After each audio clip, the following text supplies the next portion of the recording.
welcome back. We are in our final week of security this month. Again, my name is Derek Thompson, founder of TNT Creative Group. We are here with one of our clients and good friends, Tony Hayden of Sabre Networks. Thank you so much for coming out and visiting with us. Thanks for having me, Derek. Glad to be here. So please tell us more about Sabre Networks and what you guys do. Well, Sabre Networks, we're a small managed service provider here in the Raleigh-Durham area. We provide IT services for mostly small businesses. I always like to tell folks that we're the IT department for a business that doesn't have an IT department. Yeah, you guys do great work. From your video with the testimonials with Duke Athletics and some of those have some really good customers, and they speak very highly of you. Yes, so, yeah. We have a very good relationship with our clients. Yes. So why don't you tell us what some of the most common causes are for companies and their office network being hacked? What do you often see out there? We see most underlying cause is just a lax attitude or a lack of understanding about security threats. We see folks just not taking the most basic of steps to protect themselves. And I'm often counseling people that IT security is kind of like home security, in that you don't have to be Fort Knox, but you also don't want to be the only house on the block that has no doors, right? Because that's where they're going to walk in, right? You want to slow them down a little bit, not be the easy target. And so to do that, you really only have to follow a handful of basic steps for securing yourself. Oh, wow. Huh. So why don't you tell us a little more about what some of those basic steps are that companies can take to secure themselves much more than what they may be secure right now? Well, one of the biggest threats right now is ransomware. And if for those of you who aren't familiar, ransomware is software that usually comes to you through a malicious link in an email that will encrypt your data, files on your drive, and hold you ransom. You have to pay a ransom of some indeterminate amount to get the decryption key to get access to your data. And it's very frustrating because all your data is still sitting right there. It's just rendered useless without that encryption key. And you have almost no chance of getting to that data again unless you have good backups, which is always important, or you pay the ransom and hope you get the decryption key from the bad guys. Right. And so the best defense against that one is to have good anti-spam filtering before it gets to your email box.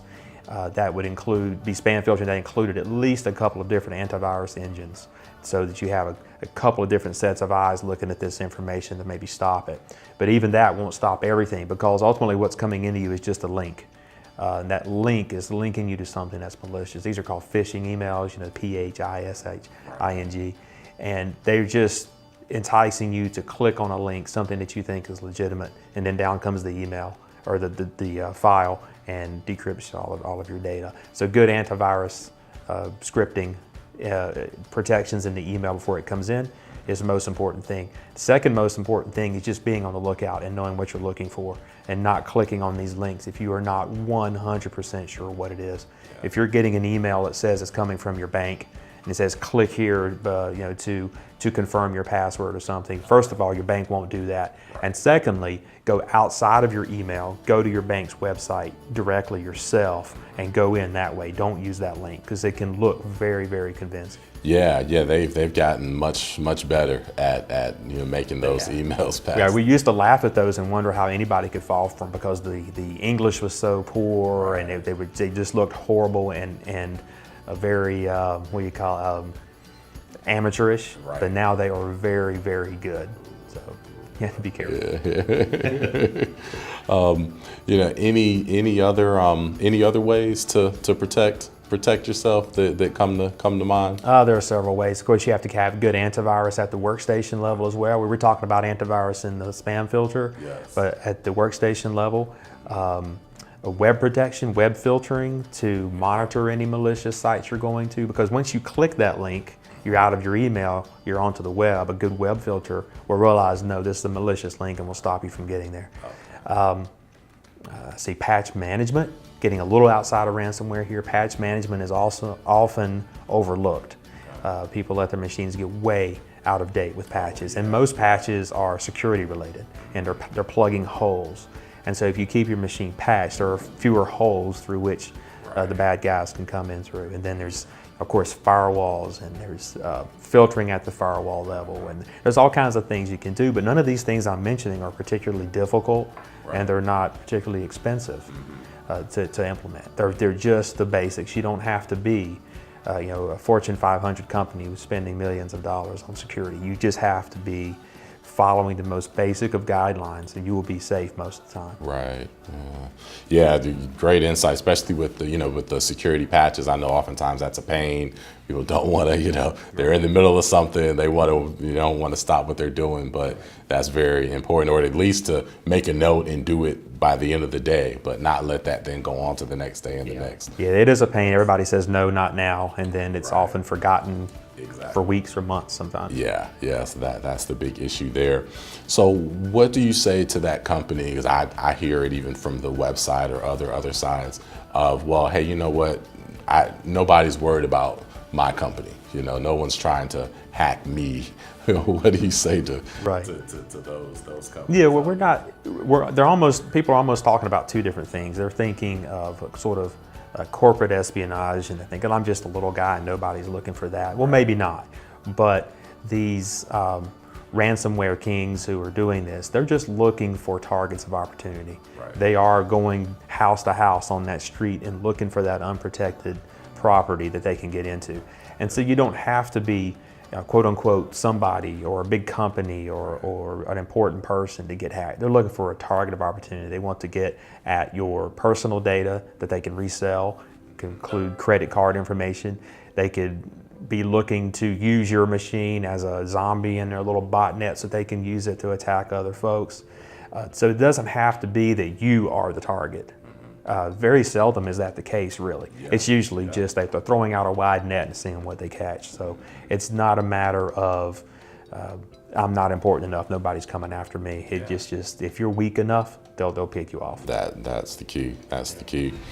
Well, tell us before you go here. Why don't you tell everybody about the assessment that you have? I think you have a complimentary assessment in some cases to assess a company's threat level, and then I believe that provides a dollar amount of if you were to be hacked, this is how much it would cost you. Can you elaborate on that a bit? Yes, we do have a free assessment that we offer all of our clients, and it's a full network assessment. It's not just security, but it also includes security. Oh, wow. It's totally free. We come in, we assess your entire network, even if it's just 2 machines. That's still a network. Mm-hmm. And we will tell you, we'll give you back a nice report and show you where we see discrepancies and where we see problems that should be addressed, that we think should be addressed.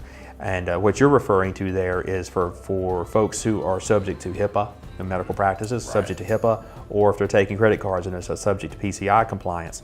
We can do a scan that not only will identify your failings there, but will assign that failing a dollar amount based on the prevailing judgments and penalties that have been handed out by the OCC, and give you an idea, hey, if you were to get a breach and they got all these credit card numbers, here's about what your fine would be. It could be $10,000, $20,000, or up, going up and up and up. So it tends to hit home a little bit. I realize that there's actually a benefit to tightening these things down a little bit. But like I said, that assessment is free. We come in, we show you all that information, you get a report, you walk away, and it's totally free. Yeah, can't beat that. Well, we encourage you to definitely utilize that free assessment. There's maybe private data that you don't know is sitting on your network, so it's very important to have that taken care of and understand exactly where you stand from a security standpoint. And I recently read that 60% of small businesses that have a security breach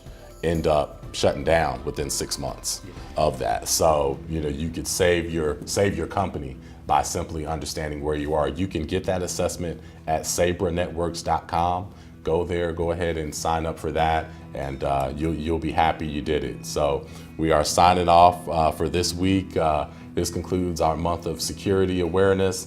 Thank you so much, Tony, for joining us. A pleasure having you. I'm sure you'll be back again to enlighten us some more. Until then, stay tuned next month as we go into our corporate citizenship.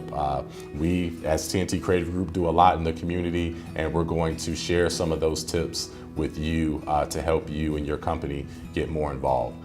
Derek Thompson, Tony Hayden, we'll see you next time. Thank you.